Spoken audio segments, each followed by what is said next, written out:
from the technical team in the studio, I want to take you to Dr. John Garang Mausoleum, whereby we'll find out more on the graduations of the Unified Forces.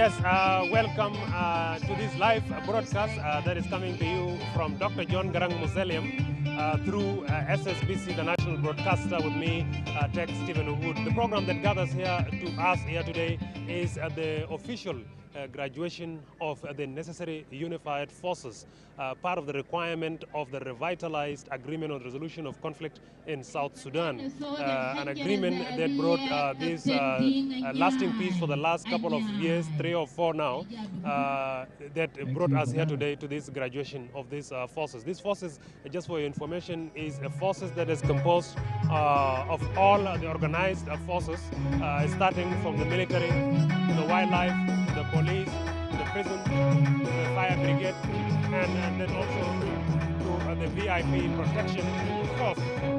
The VIP protection force is an integral part of this graduation here today, because they are the forces that are expected to be protecting the senior government dignitaries and officials. And also, just to let you know that these unified forces is a requirement because it's expected to unite the command structure of the organized forces in South Sudan, something that has been seen for years by different stakeholders as a divisive, if you will. But now with the graduation of these forces, all the command structure, all the regular forces will be under one command. The program lineups that we have received here today is that we are anticipating regional leaders to be attending this inauguration of this graduation ceremony. We were told that President Museveni of Uganda, who is one of the guarantors to the RRCs, will be coming here. Also, General Abdel Fattah al-Burhan, the President of Sudan Sovereign Council, will also be expected to join this graduation ceremony shortly. And as well as regional representatives from Ethiopia, the Minister of Defense from Rwanda, also Minister of Defense from Kenya, from Eritrea, and from the region at large, in a show of support to the peace agreement in South Sudan and to the graduation of these unified forces. Apologies for the very high, loud volume, but we will try to keep you updated about what is happening. And I am now joined here by one of the generals who will be telling us more about why we are gathered here. General, thank you very much for giving us your time. First of all, tell us your name and what do you feel about today's graduation? I will hold for you. شكرا تلفزيون جنوب السودان. أنا اسمي اللواء أجاك دين بيار. أنا موجود في ميدان النهارده. أنا مبسوط لأنه شيء الناس كلهم منتظرين الزمن ده كله عشان يخرجوا القوات الموحدة حسب الاتفاقية.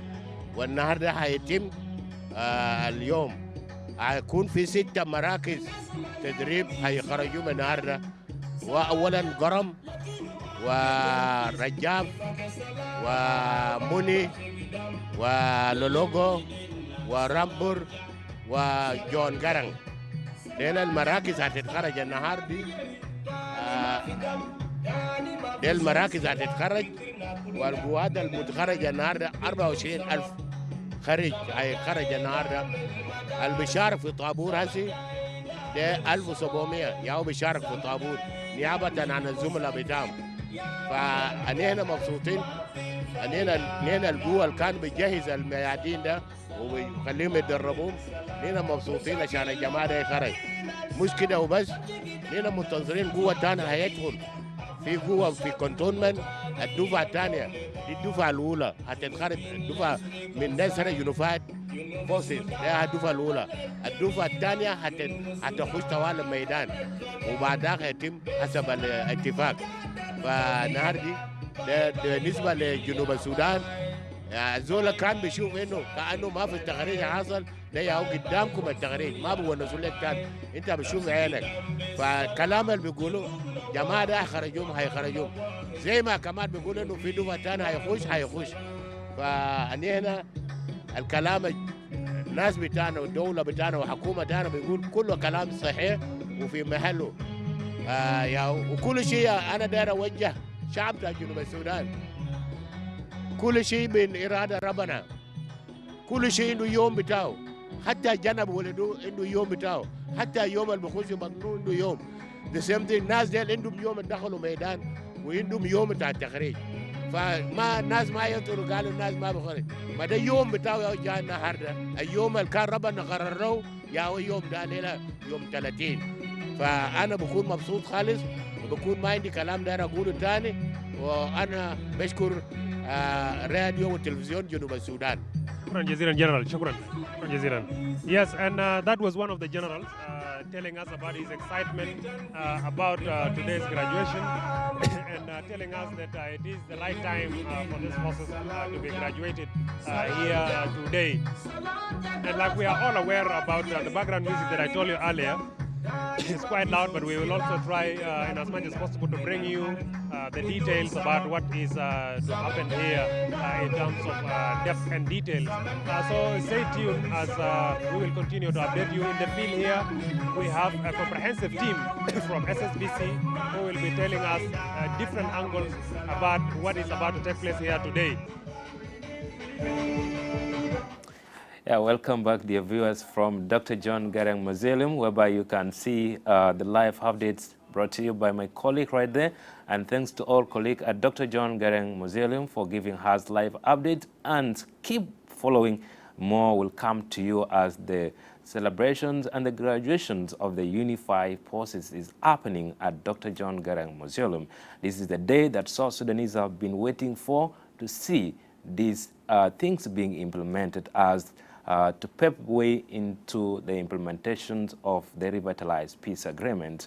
Right here in the studio, I'm glad once again to be joined by one of the officials of SSPDF, and that is none other than the spokespersons of South Sudan People Defense Forces, Major General Lul Ruai Kong. Major General, allow me to say it, you're most welcome to the studio. Yeah, we can see people are celebrating at Dr. John Garang. People are happy. The flag is flying all over, seeing the graduations of the Unified Forces. How can you describe these graduations of the Unified Forces in your own term? Thank you very much, viewers of SSBC, wherever you are. A special regards to my colleagues at Dr. John Garang Mausoleum. I would like to say it's a very great day for all the people of South Sudan in general and for the organized forces in particular. This process began 3 years ago with the forces assembling at different training centers across the country. We started with the training of the instructors for the necessary unified forces. Instructors for Greater Bahr al-Ghazal were trained at Mapel, over 600 of them. Instructors for Greater Equatoria were trained here, and instructors for Greater Upper Nile were trained in Malakal.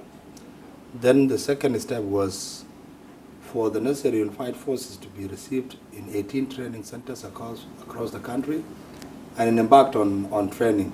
It took 3 long years for us to get here, but finally, the big day that all of us have been preparing for, been organizing for, have been spending a lot of our energies on, is finally realized.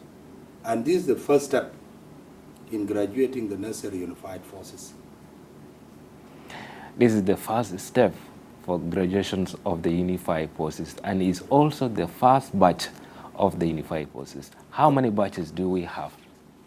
Correct. When the forces were taken to all the training centers, and after training was completed and forces were ready for graduation, we were asked by by JTSC, that's the body that will be responsible for training of the necessary unified forces to come up with a graduation plan. At least I've been playing around 4 or 5 roles. Of course, like you have said it, I'm the spokesperson of SSPDF. I'm the spokesperson of Joint Defense Board. And currently, I'm a member of I-Level Graduation Committee and a technical advisor to JTSC. Now, when we're preparing for graduation, we were given a task to come up with graduation plan. And we came up with 2 models of graduation: simultaneous graduation of all the necessary unified forces at the go on a single day, and then phased graduation of the necessary unified forces. Now, for any of the 2 to be accomplished, there were some pre-graduation activities that the mechanisms were to undertake. For instance, for the forces to be graduated, we had proposed food supplies must be pre-positioned, uniforms must be distributed, physical verification of the forces must take place, the rehearsals for training. Those were put together, and other activities were put together as pre-graduation activities that must be undertaken and met. Now, when we started implementing, of course, we advised the leadership on the best option. And the last option, which is graduating the forces in phases, was the best because of practical challenges on the ground. Now, for the first step to take up properly, you know we have 3 regions. And every region has its own dynamics in terms of physical infrastructure, environmental challenges, or climatical challenges. Greater Equatoria took the lead because it has better physical infrastructure. So we were able to bring, JTSC was able to bring in a lot of food, almost 70 trucks carrying tons of food for the forces in Greater Equatoria. By the way, in Greater Equatoria, we have about 9 training centers. So food was delivered, uniforms were delivered, and I said, okay, fine.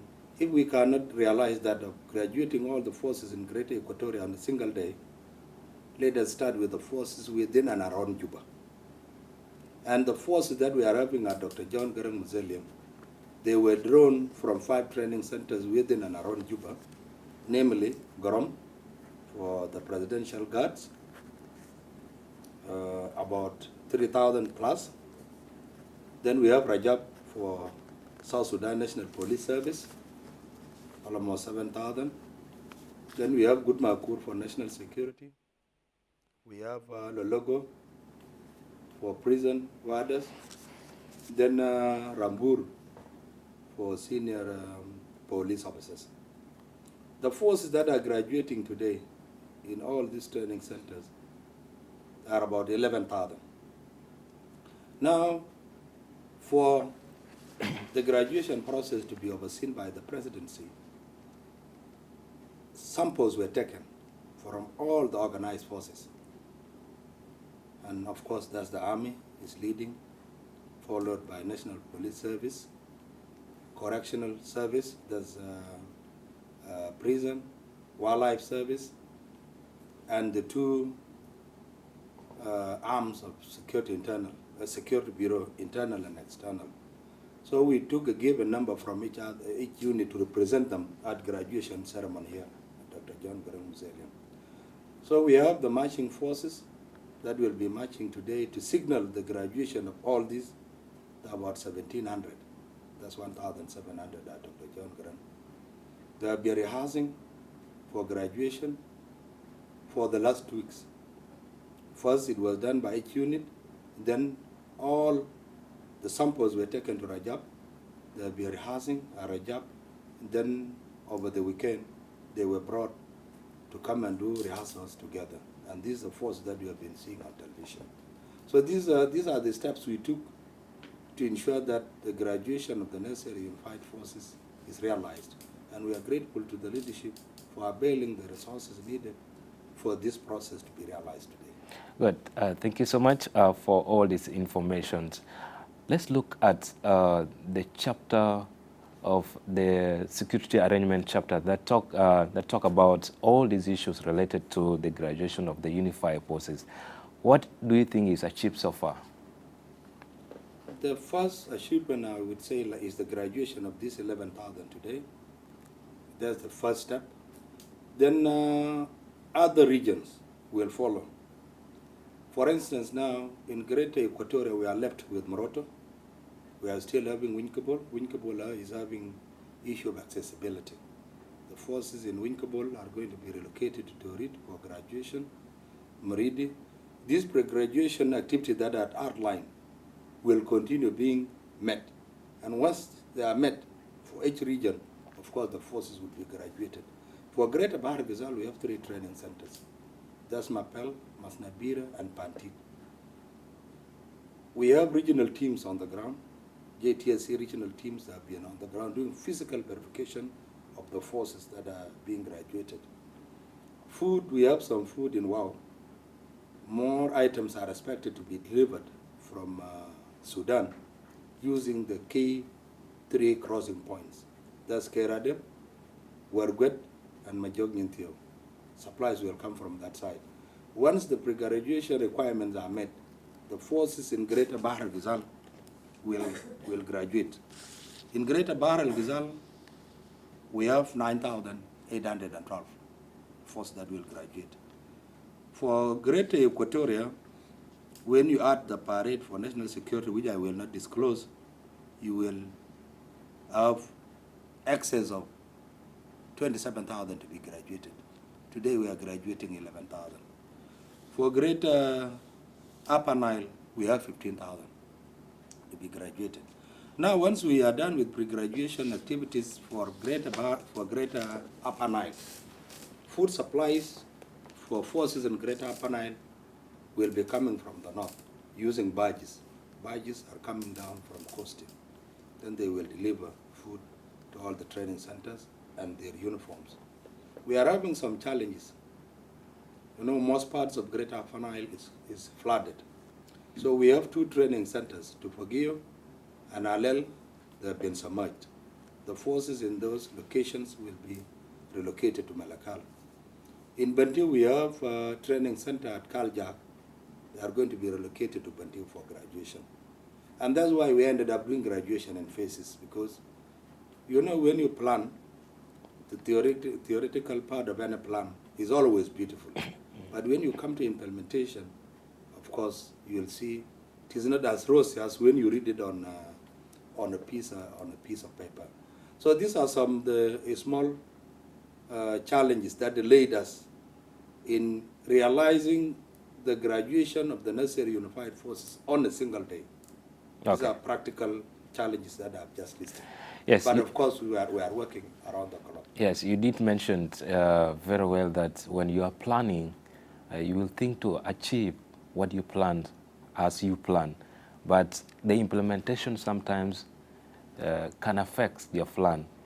As the government of South Sudan planned to achieve the full and total peace in the country through the implementations of the revitalized peace agreement, do you think these graduations of the unified forces will pave a way through the implementation of peace agreement, given the roadmap with the extension of the agreement to December 2024?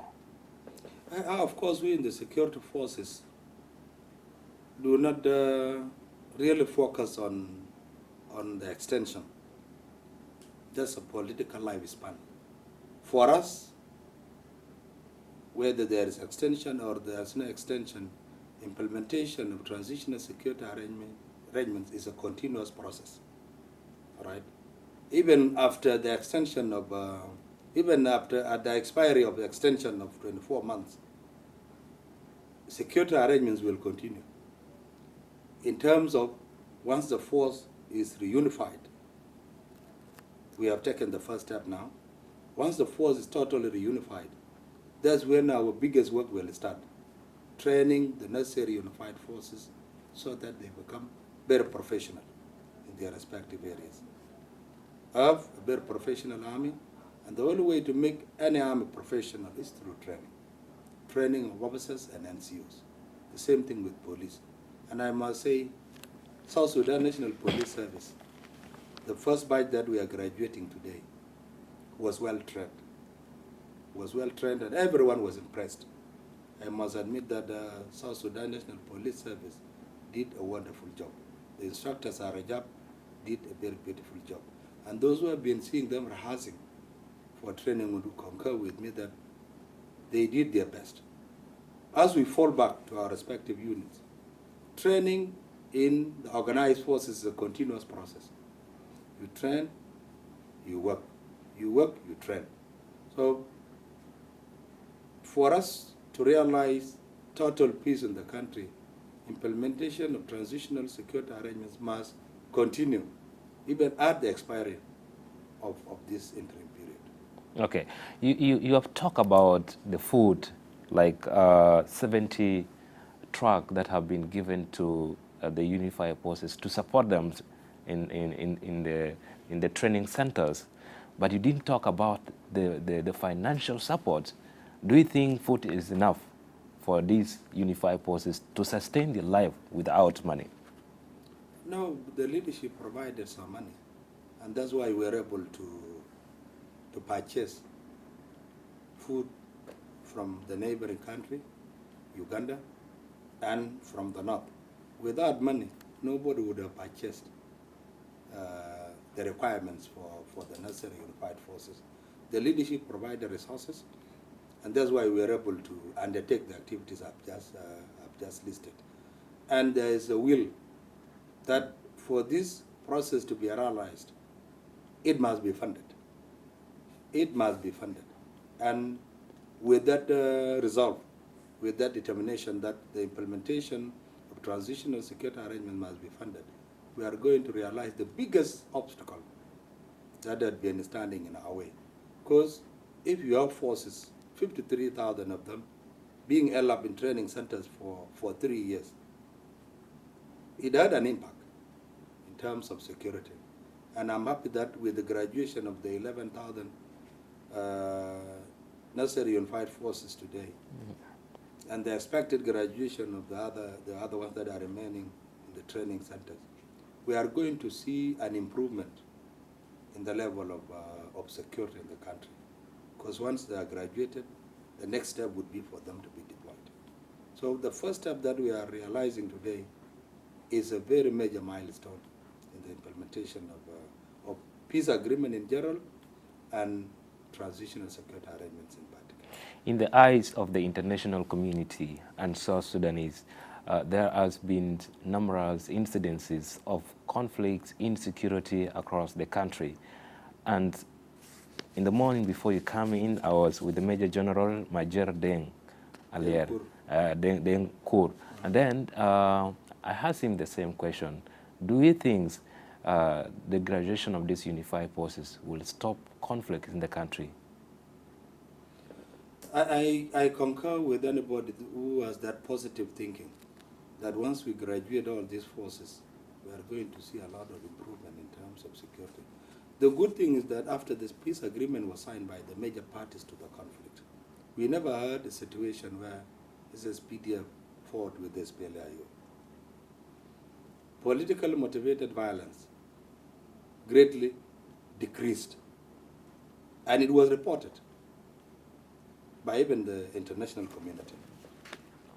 Now, what we have been witnessing in some parts of the country are communal clashes. Clan fighting, cattle raiding, road ambushes by highway robbers, and they are confined. In Greater Equatoria, especially in Central and Eastern Equatoria, we have the problem between cattle herders and the farmers. It has no political connotation. It has no political dimension. In Greater Lakes, in Lake State previously, it had a lot of insecurity. Thank God it was stabilized by the new governor. The same thing in Warap. We have had a lot of security problems in Tony, mostly intercommunal clashes recently the problem between Abiy and Twitch, and of late now the new rebellion in Mayom area. So our problems are known, the ones with political dimensions, the ones with not necessarily any political dimension. And anything that has no political connotation, it is very simple for it to be sorted out.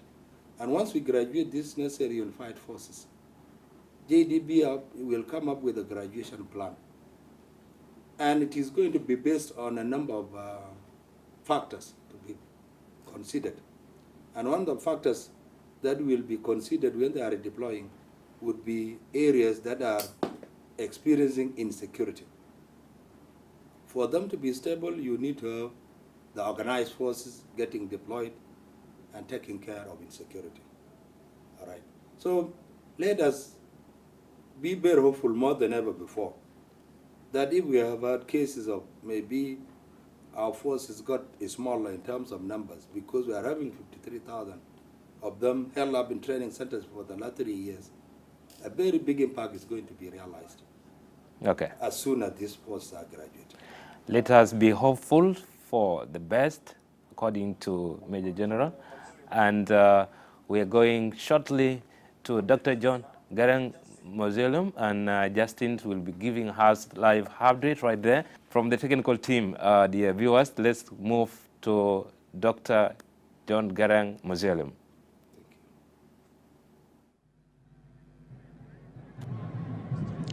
نعم السادة المشاهدين في كل مكان، نحن الآن في بث مباشر من ميدان دكتور جون جرانغ التذكارية، ونحن نشهد على فعاليات تخريج أول دفعة من القوات الموحدة. وسعيد جدا أن يكون معي في هذه السانحة وزير الإعلام والمتحدث الرسمي باسم حكومة الوحدة الوطنية الانتقالية المعاد تنشيطها. مرحبا بك معالي الوزير. أهلا وسهلا. نعم، نحن الليلة بنشاهد على تخريج أول دفعة من القوات الموحدة. كحكومة الوحدة الوطنية ده بيعني شنو؟ ولا نحن اليوم بنحتفل بتخريج الدفعة الأولى من القوات الموحدة، وهذا لا يعني إلا أنه إحنا نجحنا في تنفيذ الفقرة الثانية من الاتفاقية. حقيقة الفقرة الثانية من الاتفاقية اللي بتتكلم عن الأمن، ده واحد من الفقرات اللي كان واجهنا فيها صعوبات، وبمجهود بتاعنا قدرنا نخرجهم الليلة. وده يوم عظيم بالنسبة للشعب وحكومة جنوب السودان، إنه نحن نخرج القوات دي الليلة. والقوات التخريج الليلة مش كل القوات 53,000، لكن هنخرج مجموعة بيمثلوا القوات كلها. فلذلك نحن اليوم نحتفل بيوم مهم جدا، وده يوم عظيم لشعب جنوب السودان، وده يوم الوحدة الأصلية، لأن القوات دي قوات موحدة وهتشتغل كلها سوا من أجل الأمن بتاع جنوب السودان، عشان كده بسموها القوات الموحدة. طيب سعادتك قبل فترة الناس اللي قعدوا قريب سنتين في مراكز التدريب، ويعني في تحديات كثيرة واجهت، واليوم هم خرجوهم اغلبيتهم ما عندهم اسلحه. كان في مشكله بتاعت انه القوات دي ما عندها اسلحه، والقوات دي ما عندها زي وما عندها. هل كل هذه التحديات تم تذليلها، حلوها كلها؟ ولا طبعا الجماعه دي فعلا اتاخروا في الميدان، وتاخيرهم في الميدان كان نتيجه لاسباب كثيره. اول حاجه المجتمع الدولي كان واعد انه يخش ويساعد، المجتمع الدولي ما ساعد. المجتمع الدولي مش قرر كده، قرر يعمل لنا امس امباغو، يعني او يدخل علينا عقوبات عشان نحن ما نشتري اسلحه. واحد من الاسباب الاساسيه اللي خلينا ما خرجناهم انه هم ما في لهم اسلحه، والان هم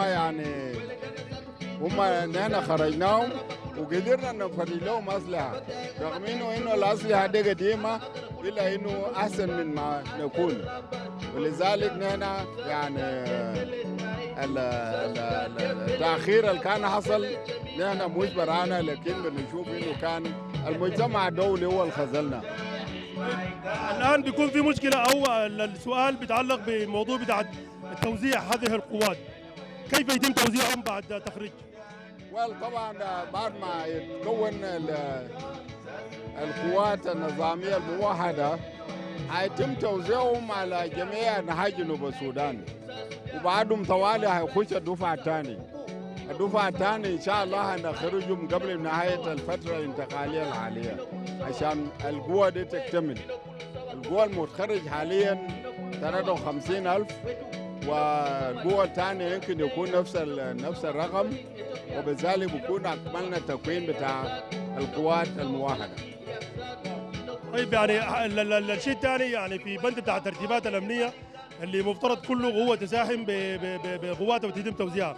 السؤال حول الموضوع بتاع التوزيع، انت قلت ما هيتم توزيعهم الا بعد ما يتم تخريج الدفعه الثانيه. كم عدد الدفعات اللي بيتم تخريجها؟ لا، القوات دي هيتم توزيعها حالا. القوات المتخرجة ما هتنتظر تخريج بتاع الدفعة الثانية، ديل هيتوزعوا حالا، والقوات الخاشة الميدان هتتوزع بعد ما تتخرج. طيب التخريج ده بيجي بعد ما الاطراف الاتفاقيه مدوا الاتفاقيه لسنتين اخرين. هل الفتره السنتين دي كافيه ويعني بتقدر تخرج كل هذه القوات وتنفيذ كل ما تبقى من ترتيبات الامنيه والقضايا العالقه؟ المد بتاع الفترة الانتقالية كان مش عشان القوات النظامية، لكن لأنه في حاجات أهم من كده ما ظهرت، منها الدستور. دستور دولة جنوب السودان لسه ما طلع، والدستور قدر له علينا قل سنتين، عشان كده مدينا المدة لمدة سنتين. بعد ما الدستور يتكتب حتى بعد ذاك ممكن نتكلم عن قانون الانتخابات، ممكن نمشي الانتخابات، لكن بدون ديل كله لا يمكن انه نمشي انتخابات. فلذلك التعجيل مو عشان القوات، لانه ديل ممكن نخرجهم هسه، والدفعه الثانيه ممكن نخرجهم قبل نهايه الفتره الانتقاليه. لكن حتى لو خرجناهم لسه بكون عندهم مشكله بتاع الدستور. طيب سعادتك كلمه اخيره للمواطنين اللي بيتابعوك حاليا في عبر تلفزيون جنوب السودان، المتخوفين من ان القوه دي يعني ربما تتم تخريجهم وبتكون في كثير من المشاكل او بيكون يعني هم بين كلامك بالنسبه للمواطنين الجنوب. الكلام بتاعي للمواطنين بقول مبروك عليكم، مبروك علينا وعلى شعب جنوب السودان ولا حكومه جنوب السودان، لانه نحن اليوم تمكنا من تخريج الدفعه الاولى من الاجهزه الامنيه، وده اتشيفمنت كبير. ونحن بالتخريج ده يعني نحن بكون ضمننا تنفيذ الاتفاقيه باكملها، لانه الدفعه الجايه هتخش وهنخرجها، وبعد ذاك الامن بيكون مستتب، لانه هيكون مسؤول منه قوات الامن الموحده، يلزم هتكون مسؤوله من شكرا جزيلا. شكرا. نعم، شكرا لمعالي وزير الاعلام السيد مايكل ماكوي الويلز. But this is really the sign of happiness. The whole state is jubilating with today's graduation. So I want to thank our president. I want to thank the vice presidents and all our leadership for making this day happen today. Thank you. Thank you very much. Thank you very much. That was Honorable Sarah Kleto, the governor of Western Bahar Ghazal, who is also, in the signatory of this peace agreement. And of course, he's also happy, he's telling her that this is going to show that, South Sudan is moving, from this chapter to the next chapter where peace is going to be realized. Of course, let me take you back to the studio where my colleague Majur is, also going to take you through. Let's take you back to the studio. Thank you. Welcome back, dear viewers, from Dr. John Garang Museum, where my colleague Martin Justins, Tech Stephen, and John Agwek and the technical team are helping us and you to follow the graduations of the Unified Forces live on SLBC on the ground, right here in the studio. Once again, allow me to say it, in the studio with me is Major General Lul Ruai Kong, the spokesperson of SSPDF, South Sudan People Defense Forces. Major General, welcome back. Thank you, brother. We have been seeing from Dr. John Garang, amazing things are happening, people are coming in, and what people have been waiting is what is happening. And now, let's look at the relationship of South Sudanese and the National Army. Most of the time, South Sudanese feel like the national army or the soldiers are the one causing conflict in the country. But now, in regard to these graduations of the unified forces, do you think it will restore back hope to South Sudanese? Thank you once again, viewers of SSBC, wherever you are, and thank you for hosting me and those who are taking part in the graduation process. Yes, it is true that sometimes we get accused of not remaining non-partisan whenever there is a political problem. And I think that problem now has been seen and is being handled by the political leadership. That yes, whenever there is a political problem, the army, most of the time, splits along political lines or along tribal lines. It should not have been that. It should not have been like that in the first place. As an army, we are supposed to remain non-partisan. And for us to realize that that goal, the magic bullet to that is through training, so that we only stick to our mandate, protecting this country from internal and external aggression, the territorial integrity of this country, the constitution, people of the Republic of South Sudan and their properties. That's our mandate. Politicians are supposed to be dealing with the population, market their political programs, get voted in, get voted out. We are not supposed to be meddling in politics. And now with the graduation of the necessary unified forces, they are of course drawn from the parties to the agreement. It's going to be a reflection of the parties to the agreement because they are being represented. And all along, we have been saying, let the National Army be a reflection of the Republic of South Sudan.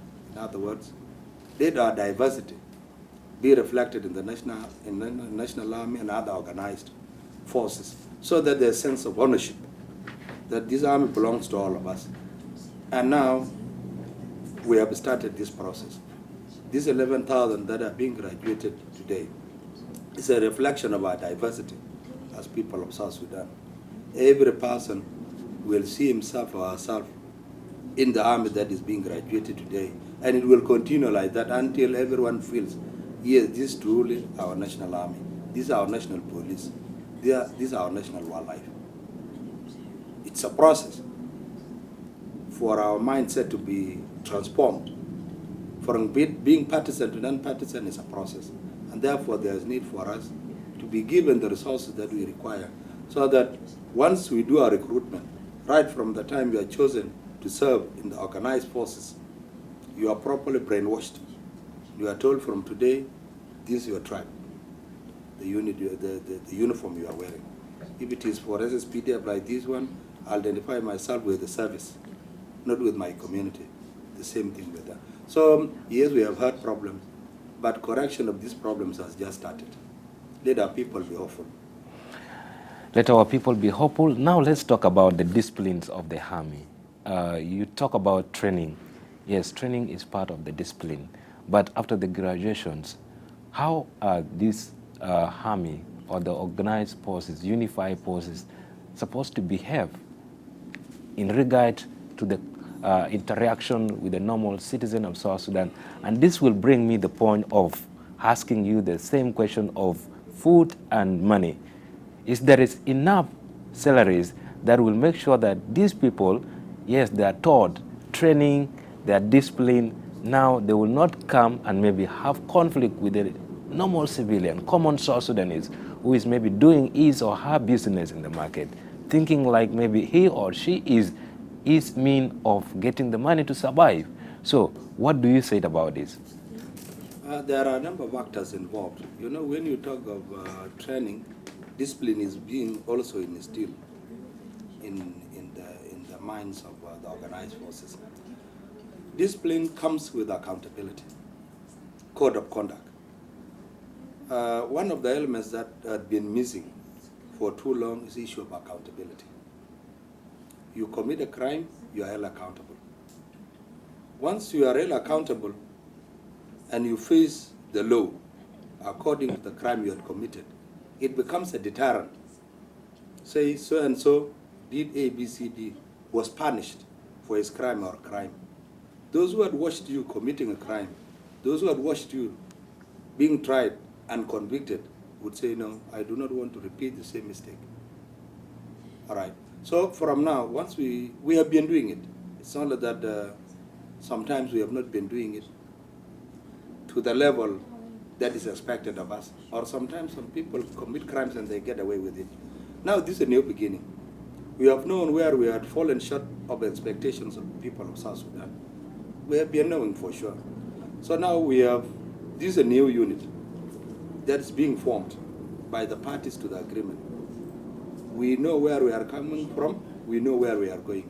So the issue of training, discipline, accountability must be put together, command and control, communicating with the forces, giving them correct orientation.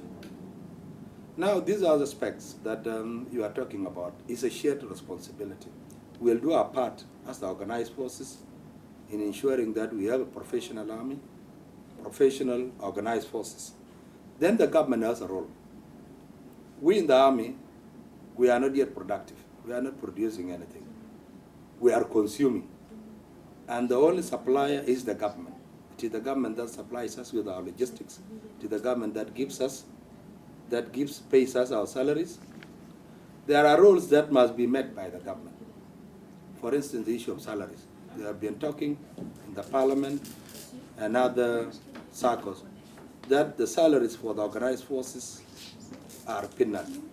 They are not meeting the living standard. So there's need for our salaries to be reviewed. That's a government issue.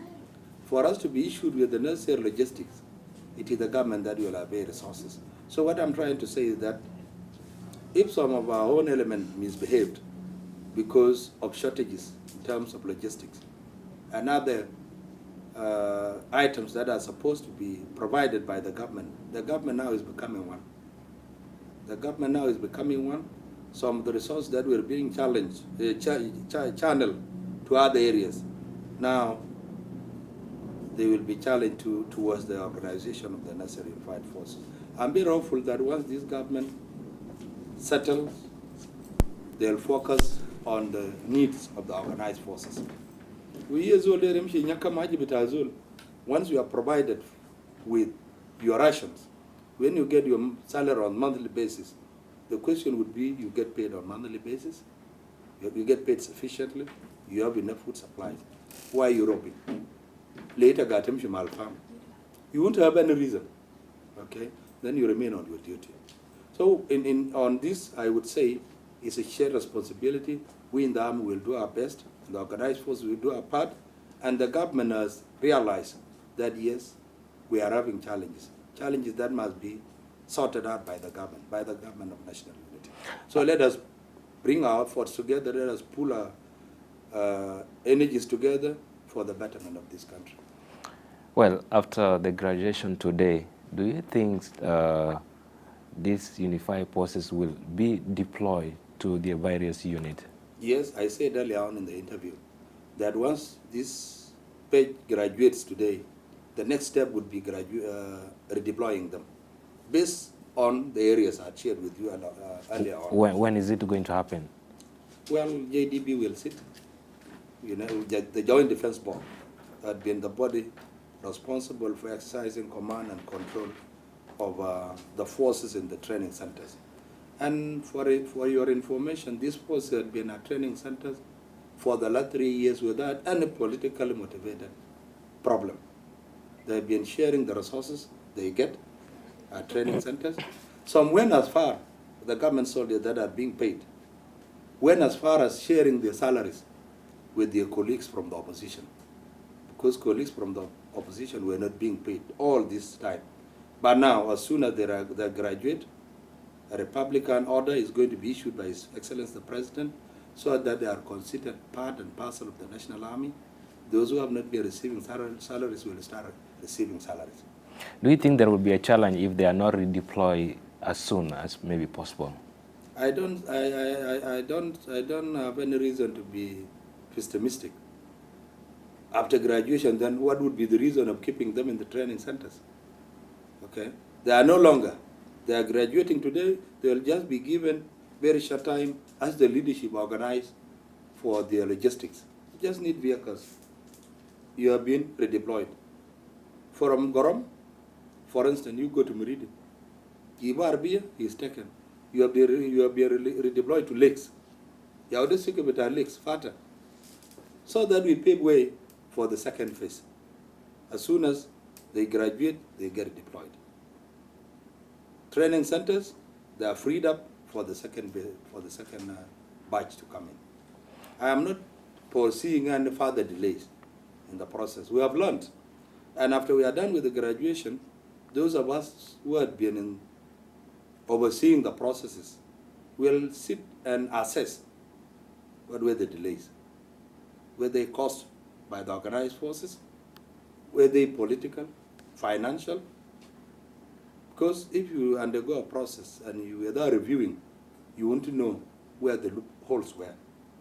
I'm very sure the second phase will have lesser challenges because we would have learned our mistakes.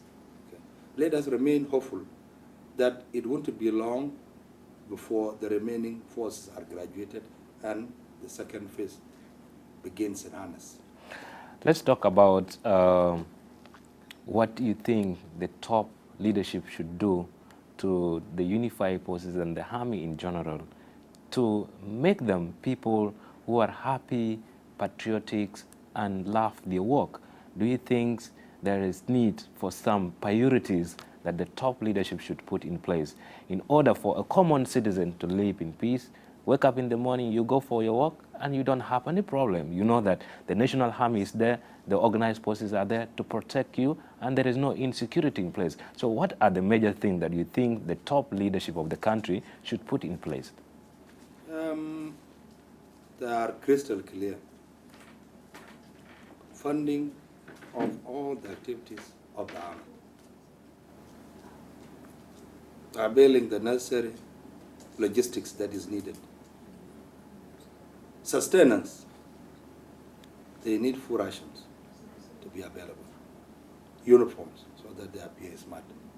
Equipment. Their welfare in terms of salaries. Medical facilities.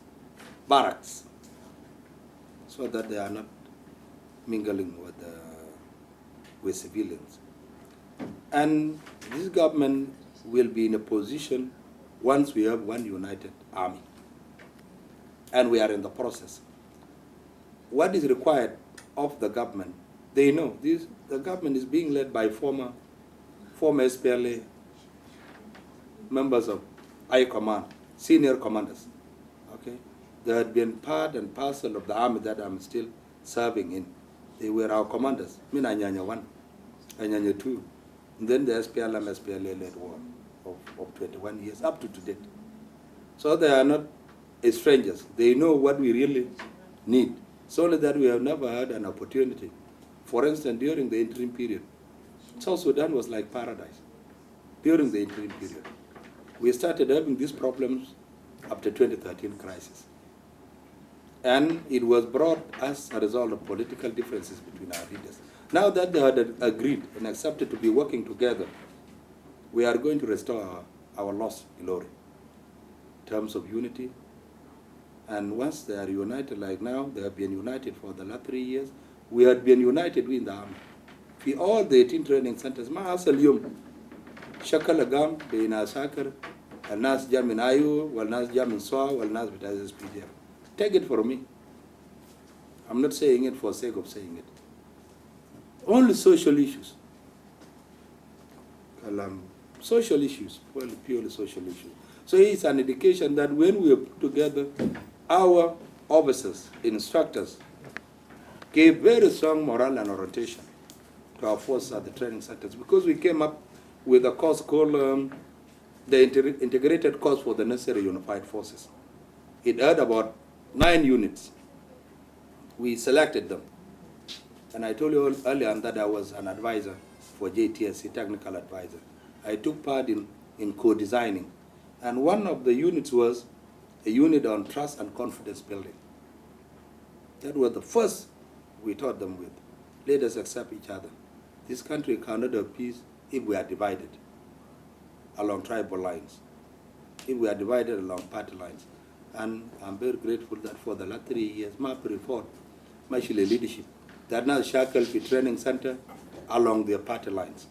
So it's a clear indication that we in the organized forces did a very wonderful job. So let our part, we'll do our best, and may assure the leadership that we in the organized forces, we are very qualified military officers and NCOs. We have, our legal documents are there, we'll give them the right orientation, and within a very short time, every South Sudanese will be proud of the National Army and other members of the organized forces. We'll clean our image. Yes, you will clean your image.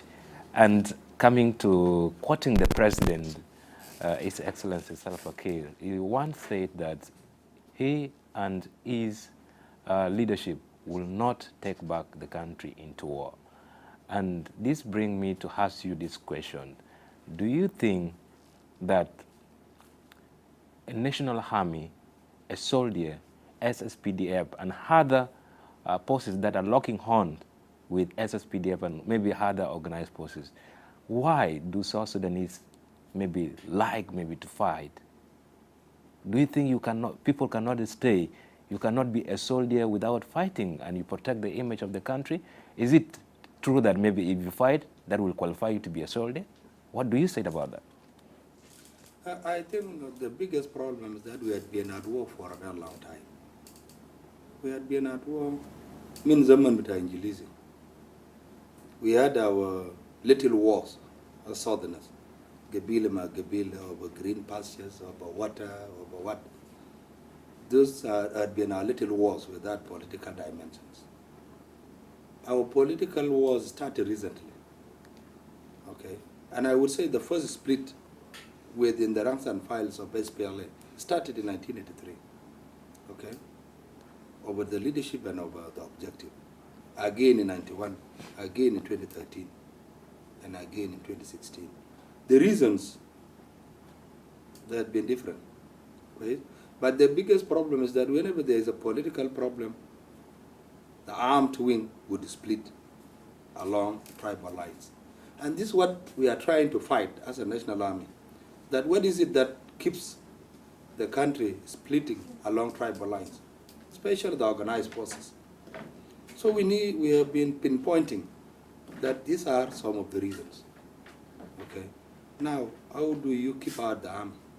Let politicians fight in parliament during electioneering processes. Let us remain neutral. And the experts will sit. Not everything is sorted out through the barrel of the gun. In fact, some of the most complicated problems had been resolved through dialogue. Even Second World War, when it was ended command by dialogue. Okay. So let us look at our neighbors. We have armies in the region that remain neutral whenever there are problems.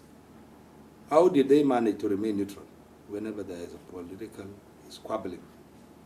We learn from them. So this culture of peace, of resolving things peacefully, must be inculcated in our organized forces. It is again, it is training, it is orientation, it is too much talk. Ma yaji be shakal, ma yaji be kalam kab, negative attitude. So indeed, shokol kabir. Right. But I'm hopeful. Yes, we are all hopeful. And we believe that the National Army and the Unified Forces are going to improve what South Sudanese are hoping for all along. Let's talk about the current situations, how South Sudan is being labeled by international community. And at Dr. John Garang Mausoleum right now, I'm seeing the faces of international community attending to the occasions of the graduation of the Unified Forces. What do you think this international community should take away from this graduation? You know what, okay, it would be very difficult to to say exactly. But you know, it comes back to all of us as South Sudanese people, ordinary civilians and the uniformed services. That culture of fighting unnecessary wars should be eradicated, and it is a process. We in the organized forces, this behavior of maybe mistreating civilians, you know, our armed forces are not made of angels. They are sons and daughters of South Sudanese. They are South Sudanese. Now, how do you transform them and make them behave the way you want? Is that you give the right training, give them orientation on rules of regulation, the right conduct that is expected of them, then you back it up with two very important things. Human being, when you do very well and you are rewarded, you get motivated. And the rest will also pull up their socks to perform. The second stick should be, you commit a crime, you are held accountable, you are punished. It is this rule of carrot and stick. You do well, you are given a carrot. You do badly, you are hit with a stick. So I think it is high time for all of us to look at the region. What are the things that we have been getting wrong, which ended up being viewed in a very negative manner? So we should review ourselves. We should look at ourselves using our mirror. And then we point out things for which we are viewed in a very negative manner. Eliminate them and go through the right trajectory. Yes, the army is always being accused of human abuses like sexual human right abuses like sexual arrays and other human abuses. What do you say it now as the graduations, the unified forces are being graduated today? Do you think the discipline that is already injected or through the training or will stop all these human abuses that may be leveled against the army? We had been part and parcel of international organizations fighting against sexual violence. We have signed a number of protocols, and we have been punishing our own servicemen for crimes they had committed against civilians, whether it is rape, murder, looting. We have had court sessions being convened in Juba here, and mobile courts being sent to the region to go and try our own servicemen for crimes they had committed. In Ye, we had to send mobile courts on 3 or 4 occasions. We did the same in Jonglei Bor, did the same in Malakal. We have been fighting against reported crimes committed by our own servicemen, and have been on the record parading our own servicemen for crimes they had committed. And also, as we speak, there are mobile courts that have been conducting the legal sessions so that the culprits of different crimes committed are going to be held accountable, including those accused of killing 3 people in Keji. An investigation committee was set. They went on the ground. The report is being studied by the chief of general staff as well as the governor of Central Equatorial State. There are some of the recent crimes that are being committed. We are fighting. We will continue. We will get all of that person subjected through a legal process and convicted in accordance with the law. That's the only way for us to clean our image as members of the organized forces. Thank you. And thank you, dear viewers, for following these programs live on SBC. And we're talking about the graduations of the unified forces. And at Dr. John Garang Mausoleum, we have a good number of our colleagues right on the ground that will bring to you shortly the live update as the programs going to start, and already starts with the arrival right now of different official dignitaries from different institutions of the government, level of the government, organization. And right here in the studio with me is Major General Lul Ruai Kong. The SSPDF spokesperson is helping us, detailing more about the unified forces and what is being put in place, and talking about the most important things of the graduation of the unified forces. Now, Major General, you see that some people who always looking at the negative aspect of life in South Sudan, saying maybe if once wanted to be a leader, you have maybe to take arm against your fellow men, countrymen, and then maybe you look to go into that seat. As a army officer, as a soldier, what could be your advice to the political leaders who always feel like to use the organized forces for their own political gain, and also South Sudanese youth for their own political gain? Do you think it's the right, maybe, ideology? Thank you once again, Brother Majur. On that question, that perception is being challenged now, and the trajectory is changing.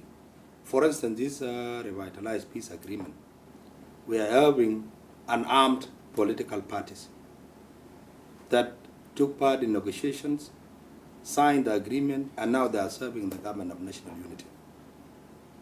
One good example is the former political detainees. I had an opportunity of taking part in the peace talks for 14 months in Addis Ababa. I was on security committee. G10 is an armed political party. They did not fire even a single shot. Ata Talgabata Kartush, they did not fire it. And today, they are being represented by a vice president, His Excellency Rebecca Yande. She's in the government on former political detainees ticket. We have others, I understand, even Honorable Josephine. She is serving on a party that signed as unarmed. So this perception that the only way for you to get a political position, a ministerial position, or a slot in any given government institution is for you to pick up a gun and start killing, is being challenged now. And this perception will start changing slowly. Okay? For the years previously, that were the whole thinking, that for you to be hard, for you to be rewarded, you must create insecurity. All right. So with this, people learn through examples. So how is it being challenged? It's being challenged that those who took up the guns, they have been given positions as well. Those who never picked up arms against the government, they had articulated their political objectives very well. The former political detainees articulated their political objective very well. They got recognized. The same thing other parties, I do not have a list of other parties that did not take up arms, but they are being represented in the government. That's why I'm saying that the trajectory is being challenged. This peace agreement, even members of the clergy, even members of civil society, their efforts, their contributions were recognized, and they are being represented. Am I right? All right. In the program, members of civil society, they are going to be represented by Hetman Yakani. It is a recognition that all of us are stakeholders. You don't need to have a gun for you to be recognized. This country requires all of us, our ideas. So that's why I'm saying it is getting challenged. So what can you advise your fellow colleagues who may turn to support any person who may think like taking arms is the best way to go through the leadership? Again, it should be political awareness. That I don't need to join someone from my area simply because he's from my area. This is the thinking with our most bitana. that Zul Bitai has taken up guns, I must support that person because he's from my area. We should have a bigger picture. You are forming a political party. If I'm a civilian, I should be a member of your political party because of your political agenda and the foregrounds, your manifesto that you have for the country. Our biggest problem is that we follow our politicians, our military commanders, just because they are from our respective areas. That again requires political awareness, economic awareness, that for me to create wealth, there's need for a very peaceful environment so that I go about my business. Okay. Major, in the graduation of today, the members of the unified forces that are going to be graduated today, what is going away with them? Someone was telling me, you know, in the army, for you to go through trainings for like 3 years or even 2 years, you need to attend college and walk away with some rank and maybe a certificate documentation. So what is going away with these members that are going to be graduated today? When we took in instructors, we had issued them with certificates of being an instructor that had undergone a course for this duration, and the course units are there listed. That was what we gave to the instructors when they were leaving. For the trainees, they have not been issued with certificates, but the knowledge that was imparted on them is what they are going back to their respective units. Now, training will continue once they fall back to their respective positions. They were given basic. Now you go back to police. Police has its own way of training its officers and NCOs. Short courses, medium-term courses, and long-term courses, ranging maybe Minshar White Marshal 2 years, 3 years. We gave them basic so that they are unified. We'll keep on giving them basic, bearing in mind that once they fall back to their respective positions, they'll undergo further training in their respective areas. You are intelligence officer, you go your relevant course, they know. Here now, but for us in the SSPDF, we have various courses. You go for cadet college, you go for junior command course, you go for senior command course, you go to war college. But at the moment, we did not impart that knowledge on them. But as we go back to our units, we'll plan and embark on the issue of training. Thank you so much. And before letting you go, because of time, what can you say about the members of the organized forces that sometimes move from the street of any city and without respecting the uniform? What I'm trying to say is you'll find an officer, a member of the organized forces, is moving and maybe has taken alcohols and other things and is not respecting the uniform. And then at the same time, you'll find that different media houses, maybe social media users, they can just come, take your photo and post it, and it affects the image of the country and the army. So what do you say about that, maybe in 1 minute? That one lies, that responsibility lies with military police. Military police, from our perspective, takes care of our code of conduct. They keep an eye who is misbehaving, when and where. Our rules and code of conduct are very clear. You are off duty, you should be in civilian clothes. You behave so that you reflect your unit properly. You misbehave, it becomes the responsibility of military police to take care of you. The same thing with South Sudan National Police Service. They have a standard unit, which is also ensuring that you are from police, you stick to the code of conduct, the rules and regulations. So now that we have graduated these forces, there is need for these units to be strengthened. You are seen in public, drunk, staggering, you are arrested. Okay. Log in and made accountable. Thank you so much. Maybe your final message in 1 minute. Thank you very much for hosting me. Congratulations to the necessary unified force that are graduating today. Enjoy your graduation. For those who are still waiting in the wings, just be patient. Your day will come. For the people of South Sudan, it has taken us 3 years. Finally, it has been realized. Have hope in us, have faith in us. We will help you in stabilizing the security situation in this country. These small problems that you normally point out, we'll take care of them, and you will be proud of us. Yes, enjoy your graduations from Lul Ruai Kong, the spokesperson of SSPDF. Thank you so much for making it to our studio right here, and we do appreciate your time. Thank you very much. Thank you. And to our viewers, thank you so much for following this program, and continue to enjoy more interviews and live updates from Dr. John Garang Mausoleum with most of our team on the ground, and me right here in the studio with my colleague and the technical team. Let's go for a break, and we'll be right back.